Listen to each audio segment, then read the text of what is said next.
Hello, Sam. Brigid, my dear. So, the penultimate episode. Oh, goodness. I'm so excited about everything, but also so tired. Before we jump into any nerdy goodness, Sam, I feel like I just want to take a moment to recognize some of the pain and some of the people at odds with each other regarding this past episode. Okay, yeah, because that has definitely been a thing. And Yes. I think, So, yeah. This show has been so fantastic, especially this season, about representation, about diversity, and there have also been complaints about the diversity this season and this show. And I think a lot of people, like myself, were over the moon to have so many queer and gay, specifically, characters. And so I think a lot of us are in mourning right now, and also perhaps feeling a bit hurt about the way that this episode tackled the fates of certain characters. I feel like I'm tripping over my words. I don't exactly know how I'm feeling about the episode. I think that I've appreciated that the characters from the beginning of this season have been portrayed as real people, as, as authentic, valuable people, and to have the show even maintain specifically, you are real, you're just as real as everyone else.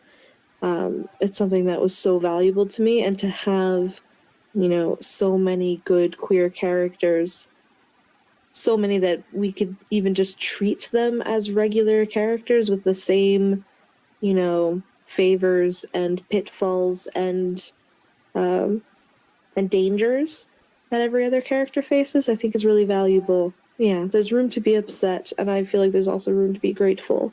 And I'm not sure how I feel. And I think that's the point that we kind of want to lead with is obviously this show is designed to make you feel a lot of things. Whatever you're feeling is valid, and if you're listening to this, if you're involved with the community in any way, we love you. We want you to feel accepted and connected to everything, and that's the important thing. So we love doing this together. We love the show. We love coming together. But all of that is only as important as it is loving and healthy for everybody.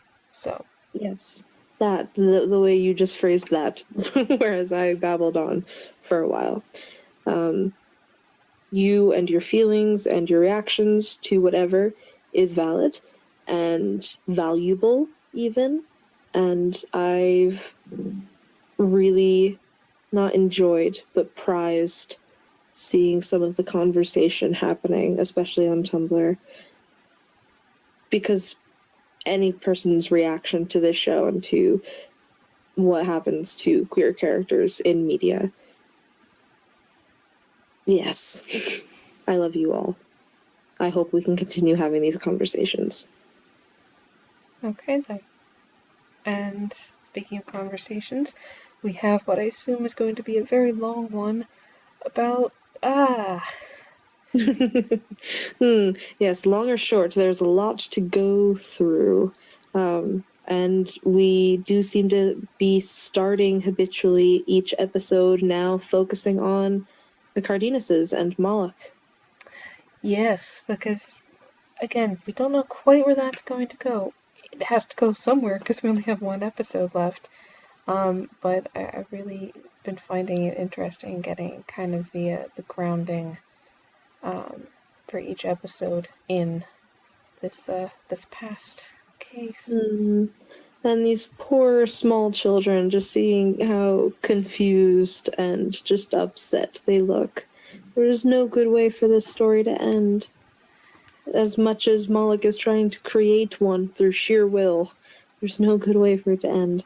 Well, honestly, I think that was part of the undoing. Because you saw in the flashback the glimpse of the kitchen, as it is with the pool of blood and the flowers and the phone and all that. And Arnold watching it, being overwritten with Moloch's kind of, Yeah. dream of peaceful domesticity. I thought that's what was happening. I couldn't remember if it was some kind of... I couldn't figure out if it was some kind of memory or flashback or imagining, or if it was actually an imagination turned real, turned corporeal. I mean, that's what I assumed. I assumed it was Moloch kind of, dreaming and rewriting things. And I feel like that's kind of what put Arnold over the edge to call Blackwing, because, what Moloch does, it doesn't feel real, it's wrong, it doesn't change what happened, that, the blood's still there. It's just a shiny patina. Yeah, it's lies. He's lying. And he's a freak, and he's not human. What they brought back from the boat isn't human, and if he's not human, then he's not my brother, and the government should just come take him. Oh, that is not a decision any young person should be placed under. It's a lot of power to have then felt so guilty about over the years. I mean, he doesn't move away. He doesn't... He kind of just melds into this small town. I think he watches the house, honestly. The adult Cardenas boy. He ended up haunting it. Also, did you notice what Moloch's doll looked like? I did, 'cause that was a horrifying kind of moment there. Yes, it was. And those government officials were incredibly impassive about it. Incredibly so. And he had Moloch just, jumping under the covers to try to, escape the monsters. And, dream it all away. Yeah, because it is, where a child goes to be safe, but also it's, it's his routine, I guess, that he goes to sleep and he fixes things. Yeah, but he did reach for a doll that looked suspiciously like Waktu with Nazi. And then it burned. Yeah. It was way too much of a sacrificial type image for me. Besides, just the innate horror of watching someone's beloved childhood doll burn. It felt very much like something being sacrificed on the pyre. That's interesting. I didn't really think about that. I've just been trying to consider who Wakti was, and, kind of what her place in all this is. Because he reached for it, and we know it could have very easily just been, like a child reaching for, something to bring comfort. But Wakti knows things, like Dirk's name, and like given the timeline, that seems incredibly improbable. And it just makes me think in all kinds of, weird ways. Like, is she part of Wendemore? Did she get dreamed into Wendemore because of the doll? What came first, chicken or the egg? Part of me really wants to go with, is she some kind of avatar of something that exists, outside of our two universes? Like some kind of pre-existing something? Or is she, I don't know. I think that makes a lot of sense. I think I'm torn between wondering if she's something removed and looking over Wendemore, and wondering if she's going to be something that's more of a linchpin or a seed from which the rest of it came. And if, her loss might affect what ends up happening in the world. But she did seem to be, as a real being, very unconcerned and very proud when she was threatened with death. And so I'm wondering what it is that she knows that no one else knows. Is it just her being brave? Is it her realizing that this was her fated role as part of the universe? Or is something else happening? Yeah, honestly, like, I don't know if it's just because of the week that this aired, but I was getting some serious Star Wars flashbacks, you know, like Strike Me Down and Oh, yeah, I guess that would make Amanda a Jedi, which I'm okay with.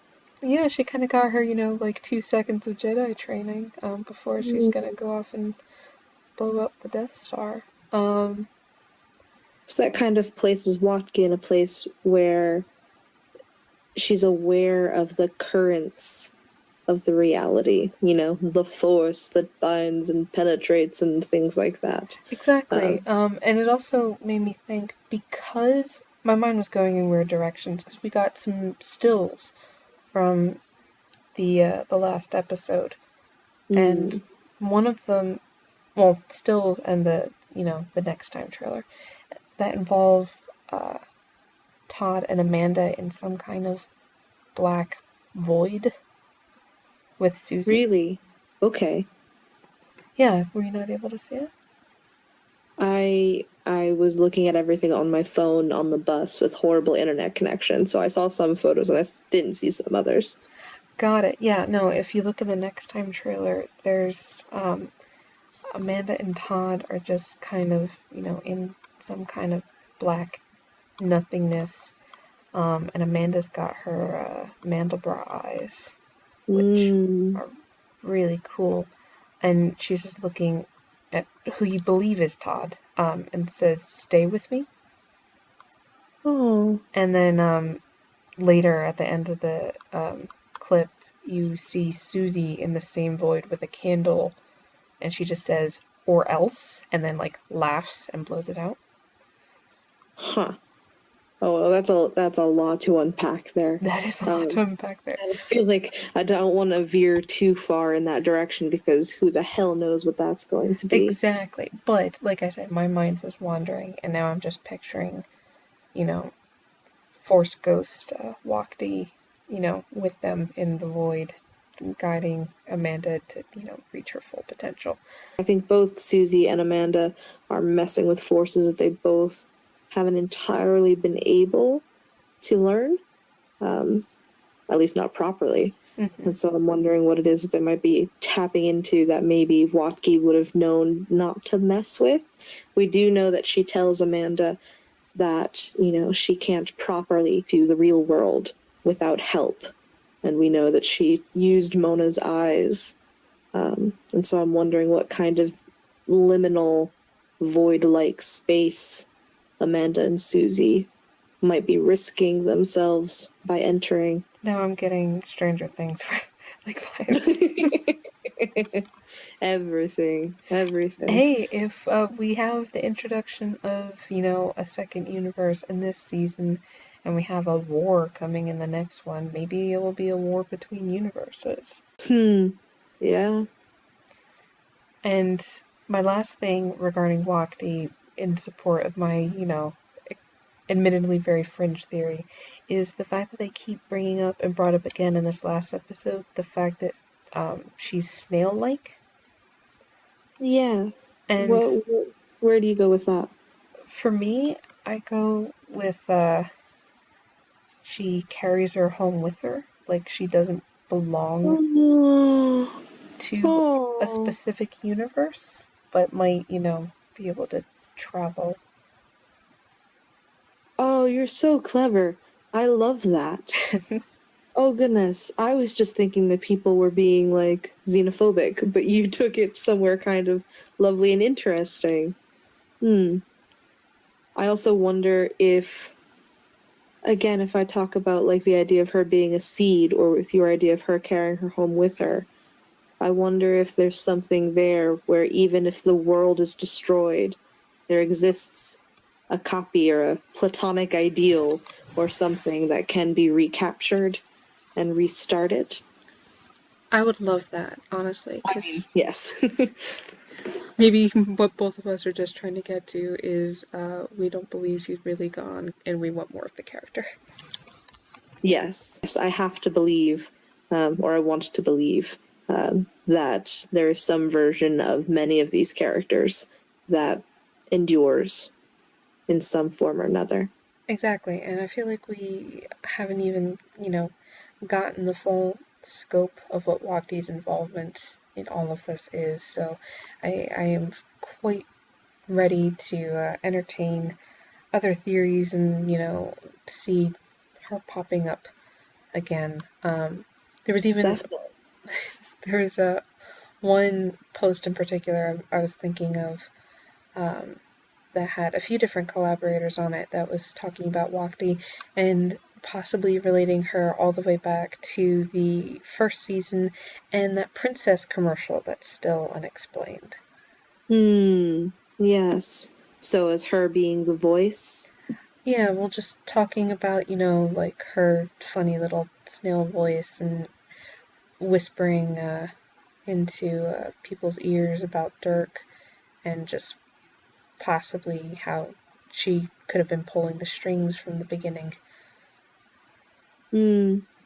And if I'm going to throw something in there, I've really loved your fandom references so far. But if I'm hearing, a person with a funny voice whispering prophecies to people, and some of the horrible consequences that follow, I keep being brought back to Macbeth. She's a witch a cuckoo, and she's, whispering sweet nothings in people's ears and giving them ideas.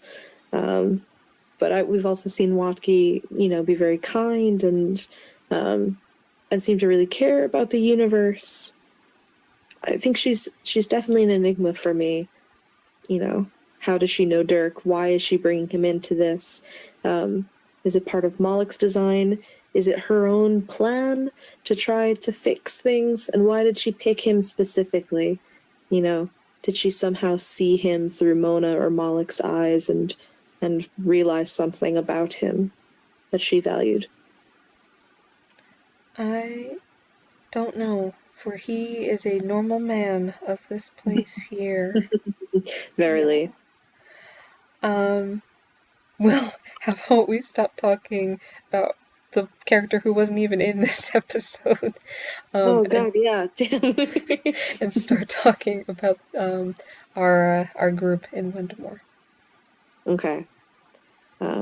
Oh, our poor group. Ugh, Wygar.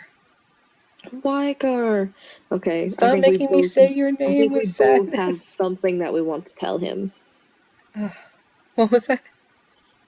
That Wygar's family too. Yes. Yes. And for once, someone was behaving practically around that witch. Yes, It's to like, well, stop talk. her She from suddenly can't cast her spells. Oh, goodness. But yeah, yeah. It, And I think it was a really important sign for Silas. He'd already seen so much death, but Wygar's always been something that stood between him and disaster. yeah, Uh, he's been the pillar. yeah, and he had to watch. Oh, no, he lost his pillar and the world's just crumbling. Ugh. And it just fell on top of him. I do think it was really interesting. I mean, you could say that it was really stupid of Susie to let Dirk go, and it was. Um, but I think it also made sense with her character. I think she'd kind of reduced Dirk in her head to, like just like a small moron.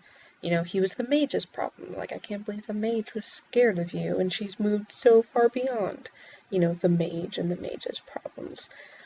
Plus, I'm kind of wondering whether Rygar might have reminded her of, Bob. Or Hmm. even if, just he was a person who, dared lay a hand on her and tried to silence her or treat her like a person and not, a goddess. Like, I think he made her feel vulnerable, and she needed to just, like, eradicate that feeling with prejudice. Yeah. I think one thing I noticed was the fact that she's really relishing other people's pain now. And I think before she killed mostly out of, desperation. She wanted just to silence them, or mania, or bloodlust. And now it's colder. She's taking her time. And so, she is completely insane. Like, it's been a really interesting progression, but, like, we've reached that point. yes. And I say that knowing full well that it's gonna go further. But, yes, obviously. That it's a point, and she's going to keep pushing it, because at this point... she's going to fix everything. She has to believe her own story. She's selling it to herself. Yeah, I'm just worried about the repetition of that phrase. Just, like, fix everything. Like, is that a warning? Is that the theme of the season? That you can't fix everything, and if you can, you're crazy?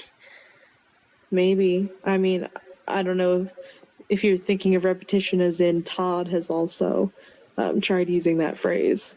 Todd's used the phrase, Amanda's used it in reference to Todd. I think Farrah's also used it. And always in a manner describing self-delusion. Exactly. Though he has gotten better. You know how the universe works. Yeah. Todd has gotten a whole lot better, though. He has. I mean, sometimes he, bounces from obsession to obsession. Sometimes, but I think the conversation with Amanda really helped. And it was really good to see him go back for both Amanda and Dirk, because the two of them, obviously were very affected by Wygar's sacrifice. Yes. Very much. And Dirk, I feel like, honestly, he was so much in the background for me for most of this, that he just was not in my thoughts. There were so many other people, there was so much pain and everything, and then it was just this one moment that Samuel Barnett just, like, stabbed me through the heart, and it was right when, he was getting ready to jump into that portal to go to Blackwing, and had just the look on his face where, Todd was telling him to, to snap out of it, that, like, you're not allowed to crumble in on yourself. And just that one shot, that look. Really, he decided to jump all the way? I think that was a little bit where... What? I said, really, he decided to jump all the way to, the angst? Well, we were talking... What do you mean jump to the angst? This entire episode is angst. Yes, and but we have to, pace ourselves. Pace ourselves. True. Yeah, I guess I'm going more person by person instead of chronologically. My apologies. But, yeah, it's just... I don't know. We were talking about angst and people taking care of it, and for me, it seems like Todd really...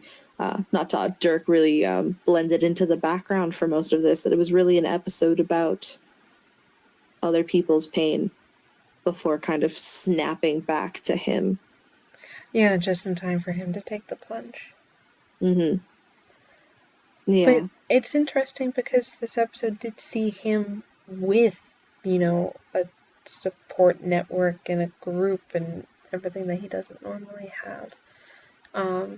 So we could see how those different dynamics played out. I actually really loved the rowdies with him. Yes! And my Grips, my best friend, math genius, just casually spouting out, the thousands of mages, soldiers that are on their way. Counted real fast. Yes, and I believe. He's had some good lines this season. Yeah. No one makes me scared of laughter.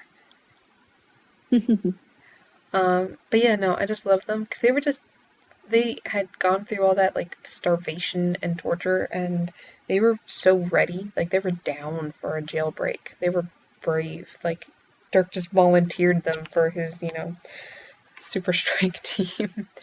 And they were Martin just agreed.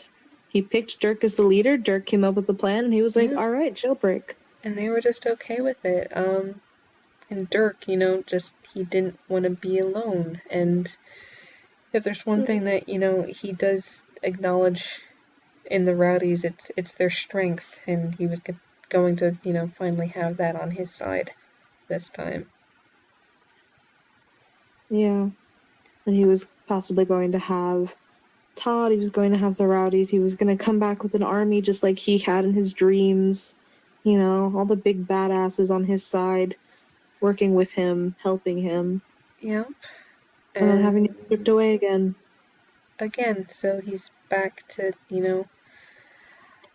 I mean, this whole episode, it felt, for him and for Bart, at least for me, in some ways, like I said, it was them, having people that they could rely on and work with, but also at the same time, it was having them revert a bit. Yeah, Dirk is returning to Blackwing as a detective and alone, and Bart is, alone and killing again. Yes, but with such a huge difference. Oh, can we talk about Bart for a sec? Oh God, I would love to talk about my baby, my beautiful baby bear. Exactly. She just, the one thing that I have on the top of my notes for Bart is just her little phrase that's just like, I'm different too.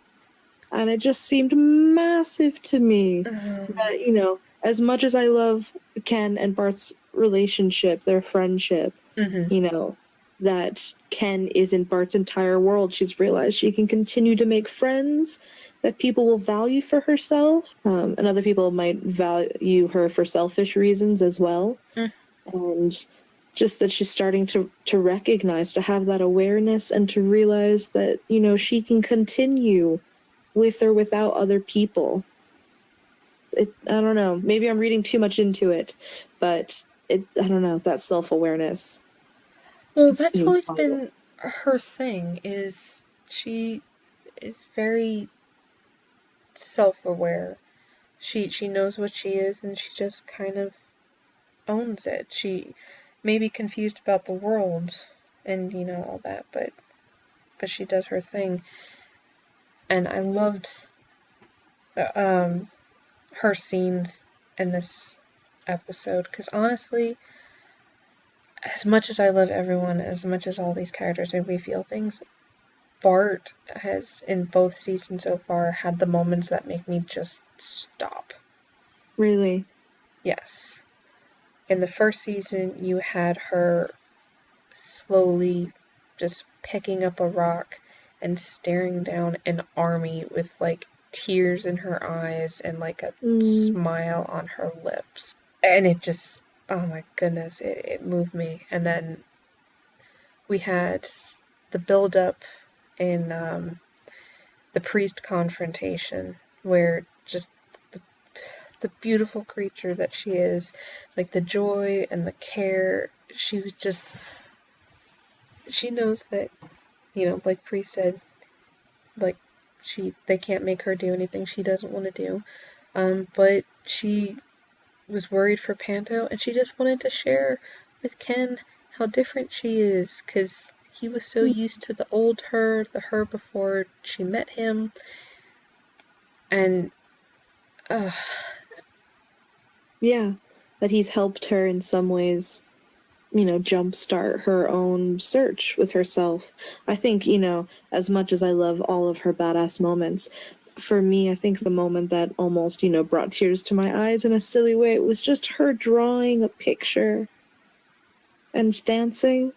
But just that picture, just like realizing that she's, exploring her creative side. And there's just been a lot of different tiny revelations and moments of progress this for term. me, even, specifically her realizing that Priest wasn't her friend and saying it out loud. Yes. Good job. Bart's three friends. She's had 3 very interesting friends. Yeah. Yeah, she has. I loved getting that, revelation as well. Just, because damn, Priest is smart. He knows he can't people. make her do anything that she doesn't want to do, so he keeps trying to change what it is that she wants. exactly. He's just calm and smart and just... There was someone on Tumblr called Protect Ictor. Can't say it. Protect Icarus, Okay. which I love because it's just one letter off from Project Icarus, but I support it so much more. And they talked about, how excellent a friend Panto is. It's like Amanda said that she, didn't want to do this. Her consent is paramount. I will fight people to the death. And just no word, he just instantly followed her lead with this sort of gusto that no one, I think, has ever fought for Amanda before. You mean Bart? Bart. Wow. That no one has fought for Bart in quite that way before. No, never. She's never had that. Even when she did have Ken. And He kind of she's followed her. Yeah. But Panto in some ways is proactive, is willing to act for her. Yeah, well, he's got his own confidence in himself, the best swordsman in Wendmore. And I'm so happy they didn't follow the, guns equal technology equals superiority trope. I was terrified of that. Yeah, because I was seriously worried that, he was going to get hurt because of that. I like how much credit and respect Panto is/was given. That, he knew his value as a warrior, and it was never like, oh, you backwards hick, or you like dumb person from the past. You don't realize, how woefully unmatched you are. Yeah. It was, no, he's a dangerous person in his own right, and that doesn't stop just because some people get bullets. Exactly. And I loved the choreography with that. That was amazing. And you had Bart, just standing back and admiring, someone else's work. Bart was laughing a lot. She was laughing and she was happy to see her friend, and she just kept talking about the happily ever after. She has a really sincere belief because the universe has always protected her, and I don't think she was ready to see the universe failing her and her friends quite in that way. I mean, yeah, for her, the happily ever after could have included, death, even if it was, the death of both the families. But she's never had anyone to lose, and therefore, death has never meant what this, was. Yeah, and her survival was always assured, but I think Panto was the first person to phrase that in the way of a happily ever after. That it's not just survival and a continuance, but some sort of happy resolution. And so I think she kind of equated the two. The I always survive, the universe makes it work, and so therefore this will work out. And then to have that very, very violently proven wrong, that, yeah, she won't be killed, likely, but no one else is spared.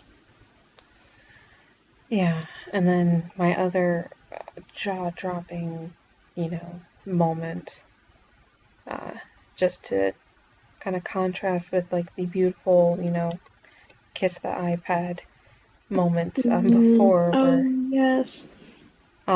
You've got her slowly, coming to the realization that she's lost this thing, that, the path she had chosen to try to change herself, had led her here, and now she's alone again, and she just picks up the chainsaw and just slowly walks, and just, oh my goodness,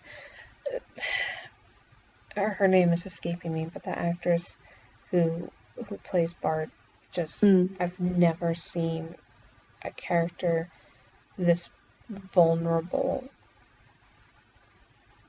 Like, I can't even explain it, but just, like, the most unique character, just standing against an army and knowing that she's not going to be the one to down, but at the same Yeah. time, just just emotionally raw.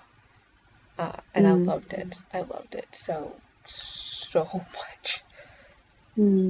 Almost like she's the cold realization, like she's the rock, she's the, the rocky shore that everyone is going to break on like waves, and she's going to endure, but it's alone. Because every single person in Windmore, barring the baddies and the beast, are gone. Wow. Yeah. I will say one thing though. I am glad that Silas and Panto got their reunion, They did. which And is a lot more their than truth. anyone else got, and I'm happy that we were able to see that.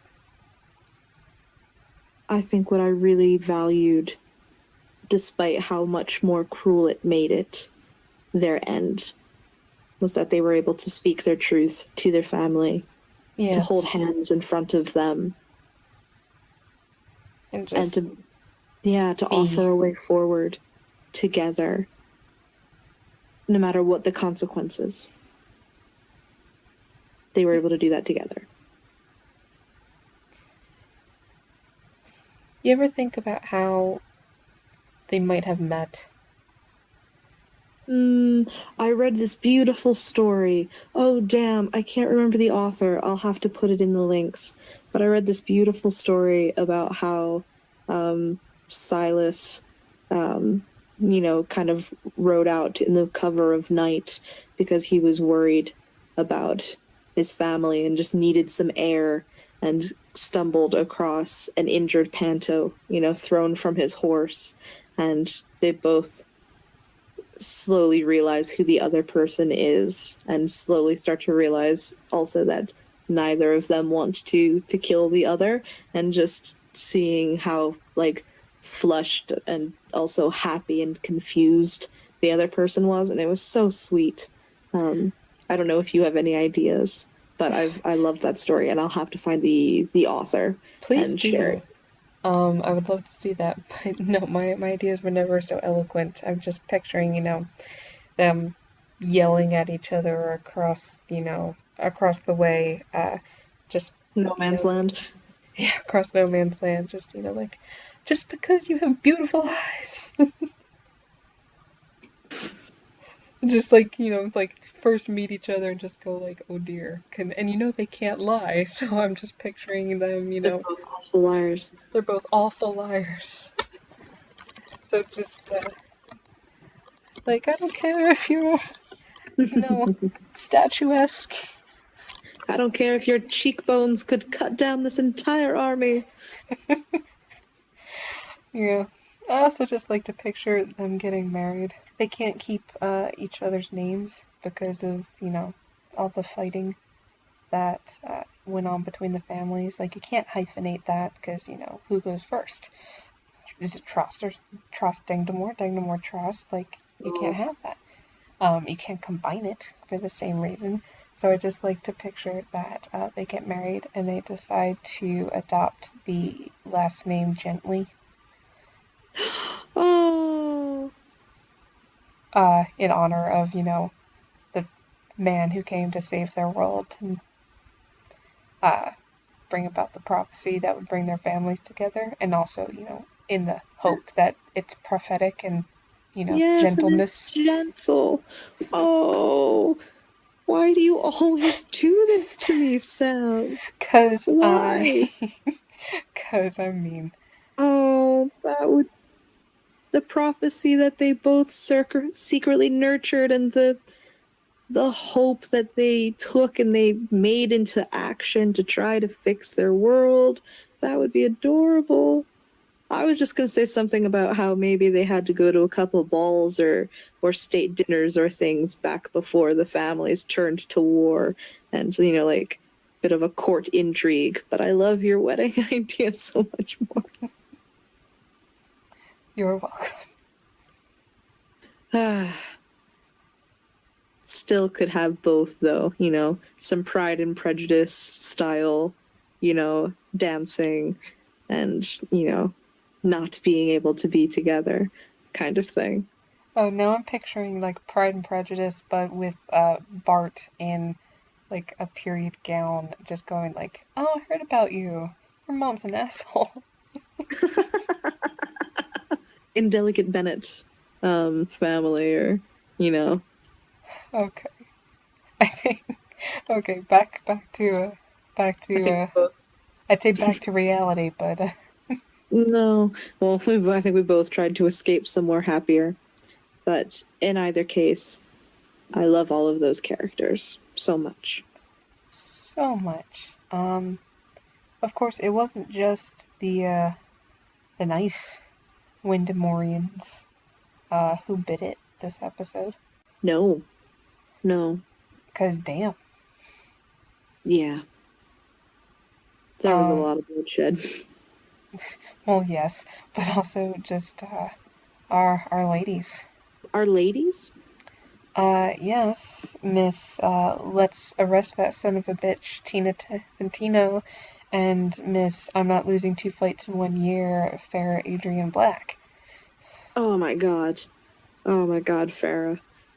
I mean, both of them. But Farrah. Yeah, I had the presence of mind, drop the clip, the two of them just going all what you say with each other and with Hobbs. Yeah, Tina's tiny little ow as she hit the ground. Just, I don't know. That broke me. Yep, it's like, we're gonna die. And they're still working.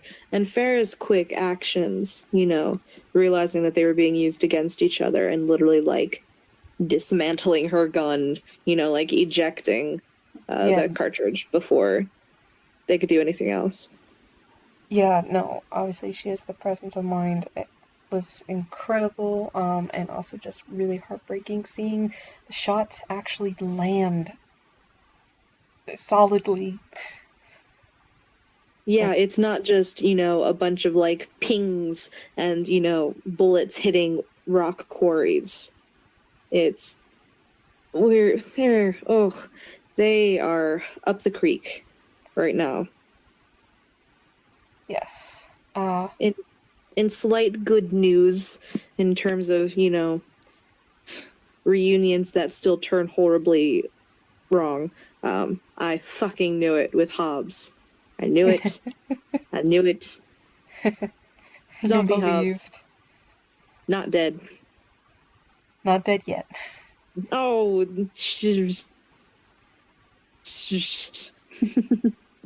But no, they were all three of them were just so honest and direct and regretful and confused and just trying to do their best.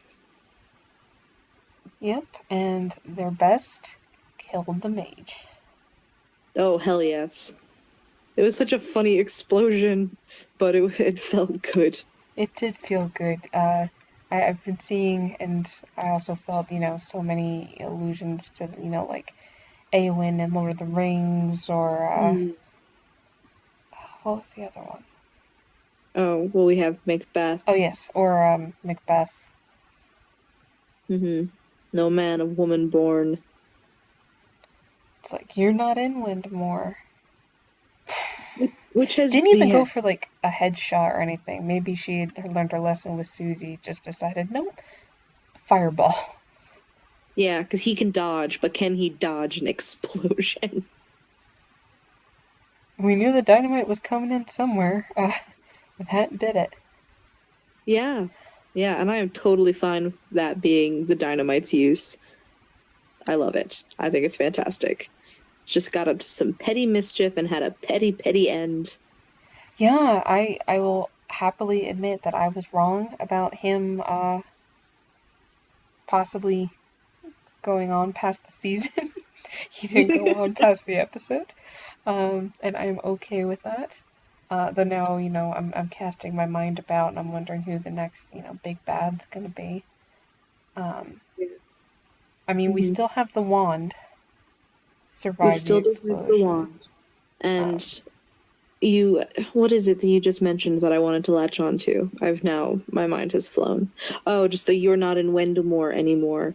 The idea we're seeing kind of repeated through some of these episodes that people's powers, weaknesses, abilities are acting very differently in their new worlds.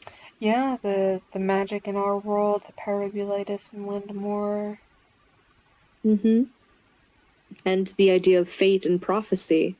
So part of me was really worried, and is still worried for Bart, wondering how much of her indestructibility will transfer. Especially now that she really pissed Priest off, who, Yes. with his understanding of people and cool-headedness and patience, would make a very formidable big bad. Yes, much so. Please tell me he never gets magic.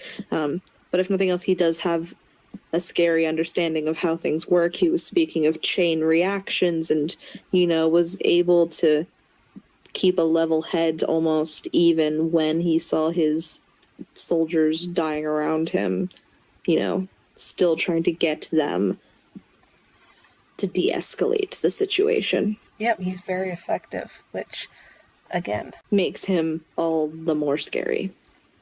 And I do not want to see what he might gain from having his horizons expanded a bit. ugh. Yeah, have him see what he's like untethered from Blackwing and with some new. Untethered from reality. Well, Speaking of Blackwing, did we want yes, to? exactly.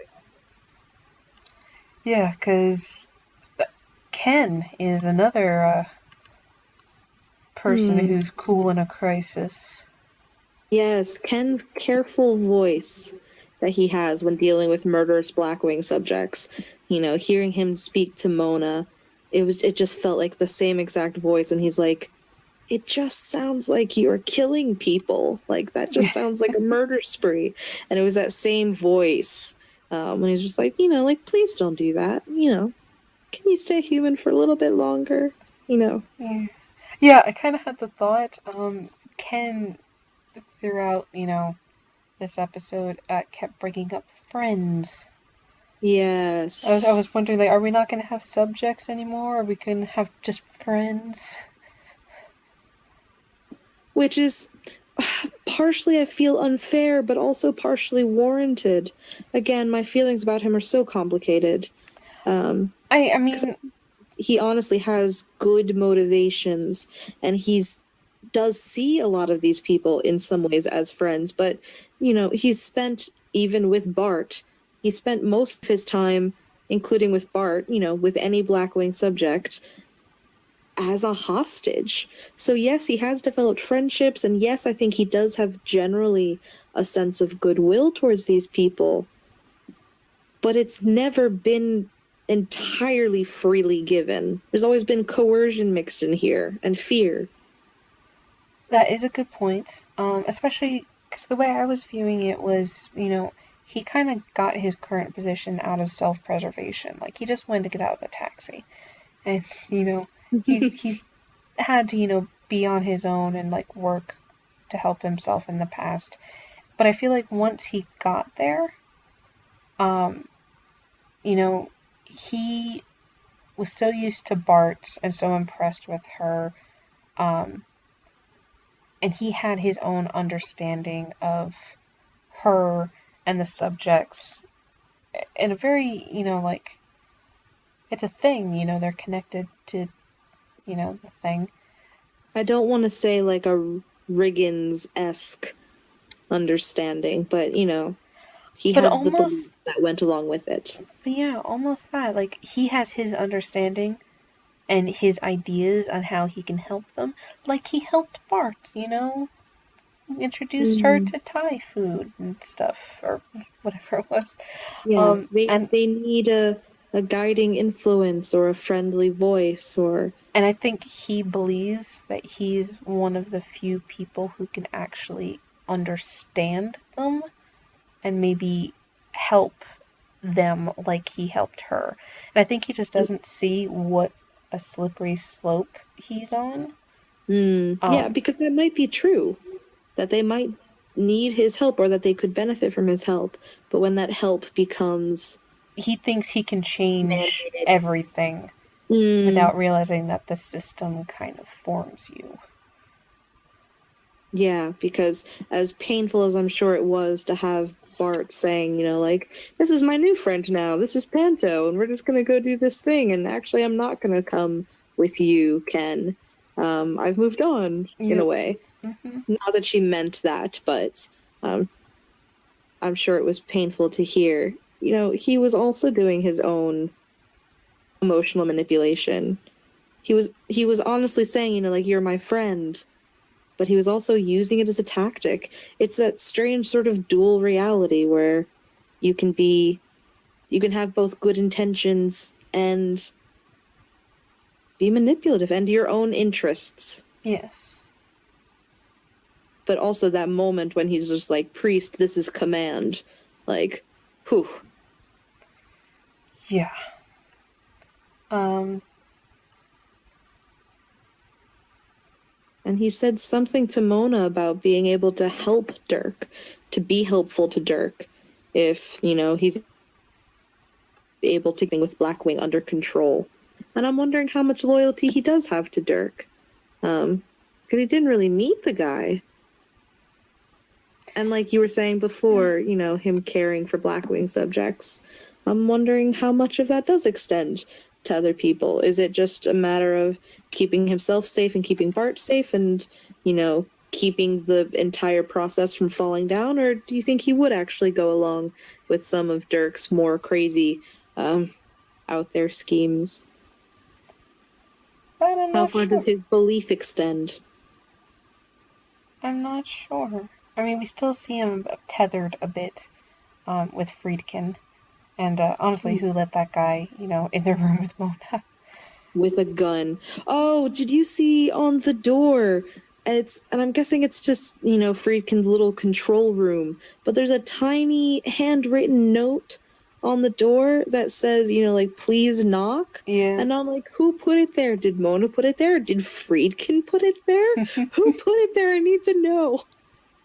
But yes, Friedkin pulling a gun on everyone was giving me some really horrible flashbacks. And the snapshots I saw of next episode is not helping that.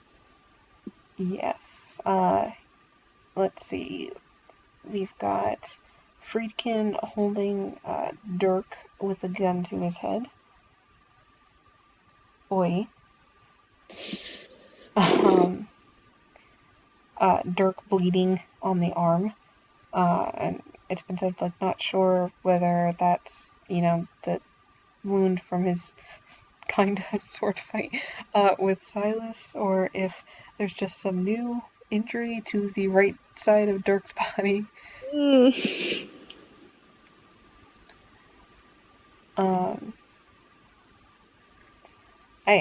We never really talked about Mona, though, before we talk about the other stuff. Yeah, Mona. My lovely, you know, genderqueer... little puckish sprite. Exactly. One, who introduced the word holistic to these children? I mean, my vote is Frickin's. Yeah, I can imagine. But yeah, holistic actress. And they just, like, took it and they made it their own. Because, you know, like, oh yes, holistic, you know, referring to the whole as opposed to just the part. And they're like, that means I can do anything! It's like, that's not what that means. But yes, so her, our holistic actress, who I would just like to point out, included boat in the list of things that she could be. Oh. And a house. Interesting. And a Pakistani man and the Queen of England. Yes. And which just makes me want to like comb through everything. Every time someone says anything in this show, I want to like comb back through the entire, previous collection of episodes just to see like, is there, like the Queen of England mentioned anywhere? We've got a corgi. we do have a corgi, exactly. I know all the tiny little clues, like the phone number of the government agency. I think it was mostly just like a bunch of 42s, and just like tiny things being like, "Is this a clue? Is this a thing?" But yeah, Mona, I feel like Bart, her sense of morality is very neutral, chaotic neutral. She's like, I could kill you all right now. I don't feel like it. Yeah. There'd be no point to that right now. But again, they all seem to develop this friendship with Dirk. Well, I don't know why he's the most well-adjusted out of all of them. Oh dear. Yeah. Especially when you consider, I loved, we were just talking about details. I loved when Friedkin and Ken were walking down the hallway in Blackwing, and they're walking past a bunch of subject doors. Mm. And so I was just looking like at the symbols and stuff on them, and you can see one of them that, according to the internet, is Project Wraith, just has a whole bunch of burn marks all around it. Ooh. Like something was throwing fireballs. Okay. Yeah. So yeah, I don't remember where I was going with that, but I mean, I guess Dirk can blend in a little bit easier than other people, which is funny considering Mona could literally shapeshift into anything. But she shapeshifts so much if she ever knew, she currently doesn't know how to be a person. She doesn't really want to be a person. She doesn't know what she's supposed to be. Yeah. In some ways, it reminded me a lot of what Watke was saying about existence and consciousness. And so I'm kind of wondering what school they both ascribe to and, what kind of influence they've had on each other. Yeah, well, Mona did say that Watke was trying to put people where they needed to be. So I suppose, what they should be or what they're supposed to be would also fit in with that. Yeah. Well, Mona's whatever the situation calls for. Yeah, and God knows, really God knows what the situation will call for next week. No. Should we be talking about that? Like, the glimpses we have? We can, yeah. I just want everyone to be safe. And I know they're not going to be. Yeah. Well, like I said, we had the Next Time trailer, which had a few different things. I don't know if you want me to go through that real quick. Sure, really fast. Okay, we had Dirk arrive in the rowdy room with Rapunzel. I seemed very confused to see the dog there. We have Tina, Farrah, and Hobbs all bleeding out, pretty much. Which is its own kind of interesting. I don't know how involved they're going to be with, the last big push and everything. It's like everyone else is just fighting a war and they're just fighting time. We've got, what I was talking about before, Amanda in the void with who we believe is Todd with her Mandelbrot eyes. Then we've got Friedkin, Dirk, and Mona back in the rowdy room with the portal gone, which again, what happened to Amanda and Todd? The portal's gone. Amanda, our badass warrior, bringing people together, being a leader. They're in the void. And then we've got Ken going, you guys aren't going anywhere. And it looks like he's possibly also in the rowdy room. He's somewhere in Blackwing, and he's got something on his back that honestly I think is one of the flamethrowers that the guys in Mona's room were carrying. But yeah, we don't know who he's talking to. We don't know if he's talking to, Dirk trying to keep Moloch under wraps. We don't know if he's going to add like a without me to that, because he wants to go with them, or if he's just informing them that the portal's gone because the portal's gone, or is he ominous? Or is he talking to, the mage men, that, they're not going anywhere, they're not going near the subjects? Is Ken's he making his talking... stand. What was that? Ken making his stand. Exactly. Is he doing, is he talking to the other Blackwing agents, doing his, St. Crispin's Day kind of speech? We don't know. We don't know what Ken is doing. He's very fluid like that. He's an enigma. Exactly. And then we have the image stills that just relatively recently came out, which again, Dirk in Blackwing bleeding, Susie with her wand smiling terrifyingly, Amanda with her hands in the pool looking backwards in concern, Todd with what looks to be Susie's wand. I don't believe it's the mage's wand, though again, that's still in play, and he's doing kind of like a Jedi-esque, I just got the lightsaber Battle of Wills kind of face. He and Amanda in the void, looking confused, and again, Ken with what I'm really thinking is a flamethrower, and I'm okay with that.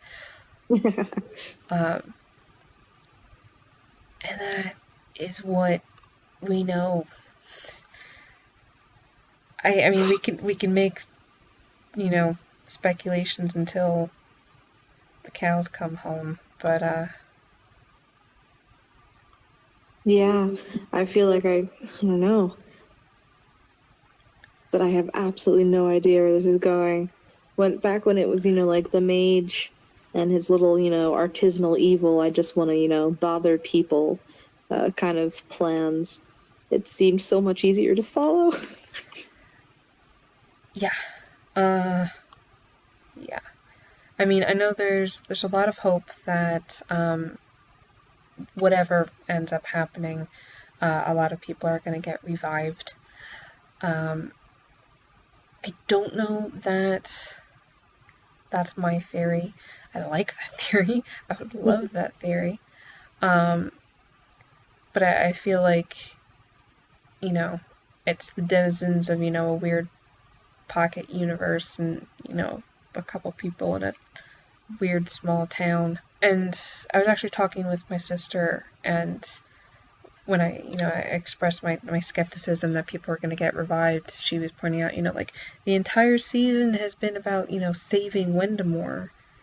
And my response was, that's what people want to do. That's not necessarily what the universe plans. Because, I mean, technically, by bringing Dirk there, all they've done is to bring evil, by bringing Dirk back to Blackwing, to fetch the boy, all he's done is, bring the evil with him to possibly, kill him as Blackwing and Wendamore destroy each other. And with, Bart thrown in there with a chainsaw just to make sure the job gets done. So. Yeah, do you have something specific you want to go with that? Because that's a great point, and I feel like I want to jump in, but I don't want to cut you off. The only thing is, the only way I see the characters reviving, and again, very happy if I'm very wrong on this point, and it's also very likely that I would be, but I was thinking about Max Landis said something about versions of characters dying. In response to an interview question, like, does anyone die in the finale? He said, versions of the characters we knew before die, and we are acquainted with new versions of the characters. And in many cases, that's true. Literal death is confined mostly to the episode before the finale. So we've seen all the literal death. Ugh. And I can't help but feel, since we know that Moloch kind of brought Wendemore into existence, and it's mostly, Wendemore Yens who are dead. Just all of them. All of them. I kind of feel like, if versions of them are dying and, Moloch is the boy, that he's just going... I don't know, like we talked before about the story repeating. How it was always going to be, the mage getting, trapped in the train and going around and around. I feel like Moloch is just going to, want to put his toys back in the toy chest after, the big battle, and then take him out the next day for, the next one, You go on a new adventure every day. With new versions. Mm-hmm. But yeah, what were your thoughts on the subject? I mean, this might be a bit of an offshoot or a tangent from what you were speaking of. But I think you're right that we don't exactly know what the universe intends. We don't know what kind of cycle this existence or even this, small world might be on, or what our world might be on. For me, I was thinking a lot about this, like regeneration, this creation as a cycle, this repetition. And I also kept seeing all of these people acting in such heroic ways. And there are so many archetypes that we're seeing right now in this show. Even, the Blackwing subjects setting themselves up as, like, I am the all-encompassing detective, I am the all-encompassing actress, and, I am the all-encompassing death. That for me, I keep getting drawn back to the idea of the hero's journey. Okay. Especially with the idea that I don't exactly know who the hero is here, in the sense of who has the universe chosen to be the hero, to bring back the balance, to continue the cycle, to right any imbalances. For me, it's very much like an idea with Joseph Campbell, hero with 1,000 faces. Mm-hmm. Usually the universe, in order to protect that cycle, calls forth some sort of hero, either, overwhelmingly loved or despised, someone with what he calls extraordinary powers or talents. And those are the people who receive a call and go out and return with some kind of boon or die in the attempt to right wrongs and restore balances from imbalances. And I'm seeing a lot of potential heroes, and not all of whom I like. And we have a lot of potential heroes, I feel like, and a lot of potential directions that the universe is attempting to go in. We have, even in a more simple way, we have, Farah, who literally received a call in season 1 to basically continue the good deeds and maintain order in the real world. We have Dirk, who's always been told that he's special, who's been caught up in this kind of prophecy, and who has been told that his powers are what is required to bring balance back to a world. We have Ken, who realized at the very end of season 1 that, he is now following his destiny and seems to be taking that destiny very seriously and in very interesting directions, considering how he sees himself controlling or using the forces in the world that he's been introduced to.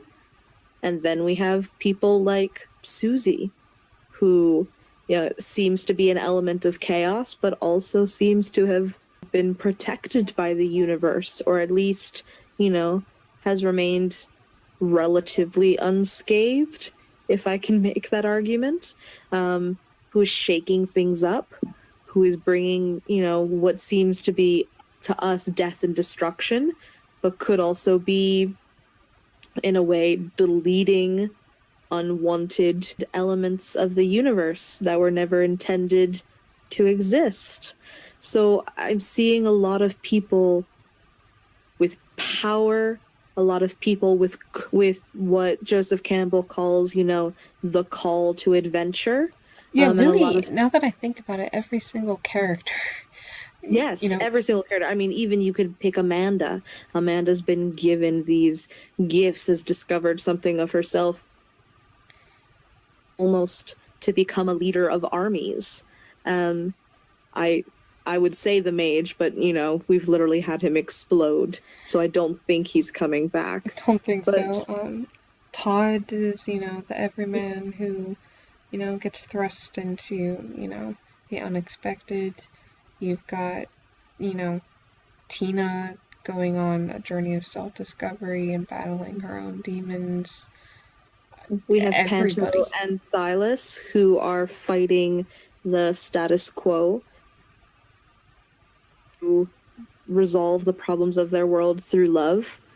And Campbell speaks a lot of the different archetypes of heroes. Like you're saying, the everyman, the warrior, the lover, the emperor, the tyrant, the world redeemer, the saint. And I'm seeing a lot of those here. Like you already mentioned Watki sort of, sacrificing herself previously in her Obi-Wan moment. Yeah. So there's a No, lot of, I love it's like this. heroes, each with a different call, each with a different gift. I use the word gift loosely, but each with a different gift or what Campbell calls a boon that they're bringing to society. And each with a different path that the universe could take. And so for me, my question is like, which of them is the hero? They're all heroic. They all have the marks of a hero, but which is the one that is intended to exist? Are they all supposed to exist as heroes in this singular story? Is this a battle royale to see which version of events will take place? Or is it How the the cycle Justice will League continue? bringing all the heroes together? Yeah. No, I love that. I It's love, like a going mashup into the of all the last, archetypes yeah, I love going into the last episode with, our cavalcade of heroes. and villains who could also be heroes in, again, a loose sense. A extremely loose sense.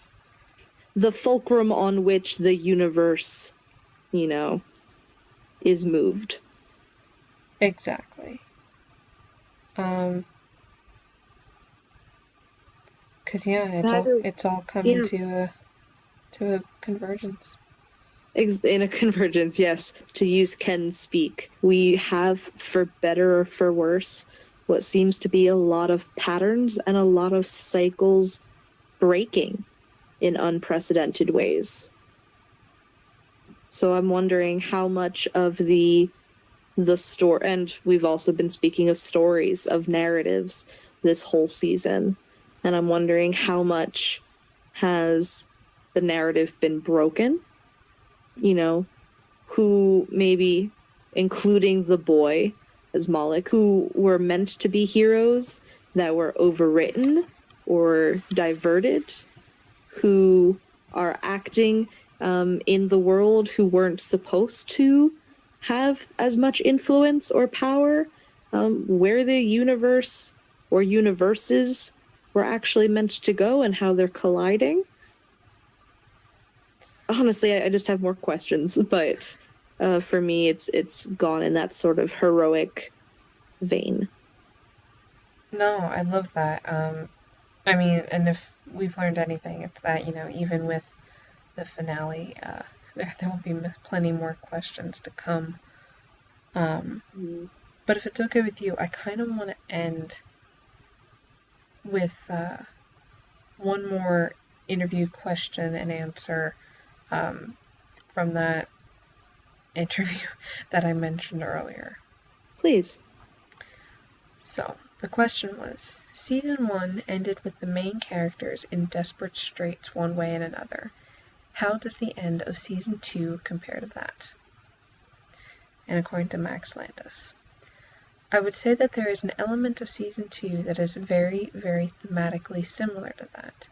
But overall, the end of Season 2 is, if not more hopeful, more directed. You have a better idea of what's going to come next with all the characters, except one. There are surprises about where the plot is going even up until the final minute of the finale. There are things you didn't see coming, there are plot developments that appear to be over and then sneak one more in. I would say it's a more hopeful ending, but at the same time, a lot more ominous. Simultaneously, more hopeful and more dangerous. Which seems as good a description as we could possibly hope to get. Okay. So, with hope. With hope. And an ominous expectation of danger. I really look forward to seeing with all of you the season finale. Until then. Until then.